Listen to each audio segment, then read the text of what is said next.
Buongiorno a tutti e grazie per l'invito. E complimenti a chi ha, redatto il titolo di questo talk perché è veramente molto completo e in poche righe, si condensano tanti temi. Io vorrei cercare di toccarli velocemente, ci sono 10 minuti di tempo, potrei parlare forse qualche ora, ma cercherò di stare nei tempi. Zero emissioni, infinite soluzioni, il primo aspetto. È possibile essere competitivi e sostenibili, un altro tema interessante. E il terzo, la sostenibilità che non ti aspetti nel mondo dell'auto. Allora, partirei da questo ultimo aspetto. Il settore automotive negli ultimi 20 anni ha fatto molto per essere compliant con le regole sia mandatorie presenti a livello europeo, sia a livello anche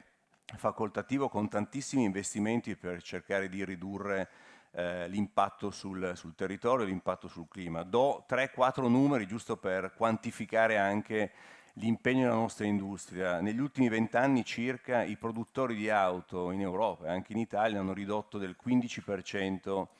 il consumo e l'utilizzo di energia per produrre appunto i veicoli, del 50% la CO2 emessa e del 50% anche la gestione dell'acqua nell'utilizzo appunto dei cicli produttivi e l'80% ormai dell'acciaio è riciclabile. Questo appunto inquadra i grandi sforzi che l'industria sta facendo, probabilmente non sono stati neanche adeguatamente comunicati, per cui il tema invisibile secondo me e l'aggettivo ci sta perché in effetti uno dei problemi che si hanno molto spesso è la mancanza di capacità di comunicazione oppure la paura di ricadere nel greenwashing, perché poi molto spesso c'è proprio il rischio, ed è molto interessante, anche leggevo un po' di letteratura sul tema, molto interessante perché alcune aziende hanno paura di comunicare per ricadere appunto nel rischio del greenwashing, per cui preferiscono non dire nulla rispetto a quello che stanno facendo. Nell'ambito però della sostenibilità, anche la componentistica auto che noi rappresentiamo come associazione ha un ruolo importante perché l'80% di un autoveicolo ormai è fatto di componenti e anche in questo comparto che è formato da aziende un po' più piccole a livello dimensionale, però c'è molta attenzione rispetto ai temi della sostenibilità. Noi abbiamo fatto recentemente una survey perché ogni anno facciamo un osservatorio sulla componentistica in Italia e mi ha sorpreso molto il fatto che l'80% dei rispondenti, sono circa 500 aziende che hanno risposto, hanno detto che nell'ambito appunto della componentistica stanno mettendo in campo, hanno già messo in campo delle politiche di sostenibilità, per cui la sensibilità è molto forte su questo tema e la direttiva che hai citato tu, che tra l'altro è entrata in vigore da pochi giorni in Italia, sicuramente darà un ulteriore boost anche allo sviluppo appunto di politiche, di strategie sulla sostenibilità e sull'ESG. Tra l'altro, e arrivo al secondo punto del titolo, si può essere competitivi e sostenibili. Io la ribalterei la frase, per essere competitivi devi essere sostenibile ormai, nel senso che al giorno d'oggi, se facciamo un riferimento alle aziende della componentistica, ormai è diventato impossibile neanche quotare un componente nei confronti di un cliente OEM, per cui di un costruttore o di un tier 1, se non hai all'interno delle politiche di sostenibilità robuste e ben strutturate, perché le aziende valutano ad esempio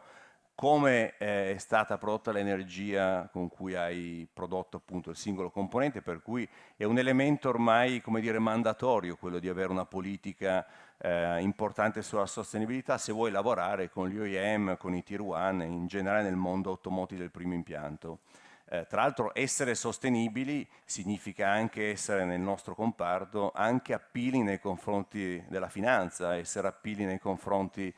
dei fondi private equity, di potenziali investitori esteri che ormai valutano i criteri di sostenibilità come un elemento fondante per in qualche modo anche solo fare una due diligence per valutare poi eventualmente se entrare nel capitale di quell'azienda o addirittura di comprarla. C'è un tema poi di reputation, chiaramente chi è sostenibile e chi sa comunicarlo, perché ritorniamo poi al tema che dicevo prima, chiaramente la possibilità di avere una brand reputation molto più alta rispetto ad altri, quello è un elemento, chiaramente un vantaggio competitivo importante, che è importante, come dire, utile poi giocarsi anche nell'arena competitiva mondiale. Il terzo aspetto, il vantaggio dell'avere una robusta strategia di sostenibilità è che riesce a gestire anche il rischio in maniera molto più strutturata e molto più completa. Per cui questi alcuni elementi, alcune considerazioni sugli aspetti di sostenibilità più legati al mondo produttivo e a come vengono prodotti i veicoli, i componenti. E poi c'è il primo pezzo del titolo del talk che riguarda zero emission, infinite soluzioni tecnologiche, e lì si apre un tema interessantissimo, perché qui spostiamo, diciamo, il focus da appunto come viene prodotto un veicolo a quanta CO2 o quanti, diciamo, inquinanti invece emette un veicolo quando viene venduto. E il tema è ovviamente molto, molto attuale, proprio in queste settimane si sta discutendo molto dei target CO2 al 2025, del fatto che molti costruttori probabilmente avranno difficoltà a raggiungere il meno 15% di riduzione CO2 il prossimo anno, e si sta discutendo anche all'interno di ACEA della possibilità di posticipare di un anno o due questo target al 25. Adesso non voglio entrare diciamo, su questo tema, ma voglio fare un discorso più generale sulla transizione. Noi come associazione abbiamo sposato assolutamente la necessità di decarbonizzare il mondo dei trasporti e vediamo la mobilità elettrica come sicuramente la tecnologia del futuro. È inutile avere, diciamo, delle posizioni in retroguardia, la mobilità elettrica è il futuro, è il mainstream su cui bisogna assolutamente investire, e anche a livello associativo noi stiamo, come dire, dicendo da tempo e stiamo anche provando a offrire degli strumenti concreti alle nostre aziende associate per, come dire, affrontare in maniera proattiva questa transizione e non subirla. Devo dire che ci sono già dei risultati importanti, perché il 20-30% delle aziende italiane nel powertrain tradizionale hanno saputo e stanno cercando di diversificarsi anche su quelle che sono le tecnologie e i domini dell'auto elettrica del futuro. Però, e qui c'è un però, quello che noi anche diciamo è che bisognerebbe al 2030, al 2035, e qui c'è la possibilità probabilmente di ridiscutere anche parzialmente questo tema già nei prossimi mesi con la nuova Commissione e con il nuovo Parlamento, però sarebbe necessario al 2035, quando ci sarà diciamo, il bando a tutto ciò che non è elettrico, per cui alle autovetture, ai commerciali leggeri che non sono a trazione elettrica, ecco, dal 2035 quello che noi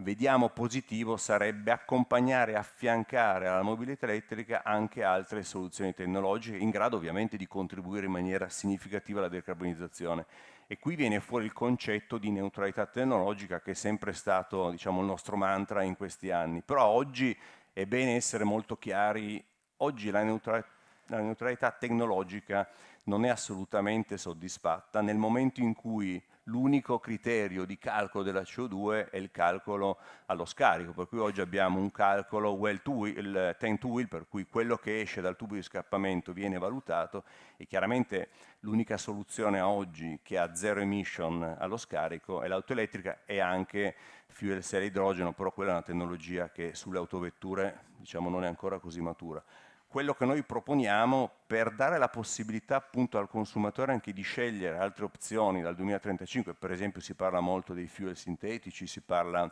dei biofuels, dove tra l'altro in Italia abbiamo anche delle competenze importanti di molte industrie, vedi Eni, piuttosto che anche un'altra tecnologia che diciamo, è poco utilizzata e poco reclamizzata, è l'idrogeno da usare, green ovviamente, per il motore termico. Ecco, queste tecnologie possono essere sicuramente un compendio all'auto elettrica, però è chiaro che bisogna cambiare la metrica di calcolo della CO2, perché a oggi, se la metrica è solo il calcolo delle emissioni allo scarico, chiaramente queste tecnologie sono carbon neutral, e queste magari pochi lo sanno, gli addetti ai lavori sì, però diciamo, i consumatori, la grande massa no. Queste tecnologie sono carbon neutral nel senso che emettono qualche grammo di CO2 allo scarico, però nel loro ciclo di vita, di produzione, sostanzialmente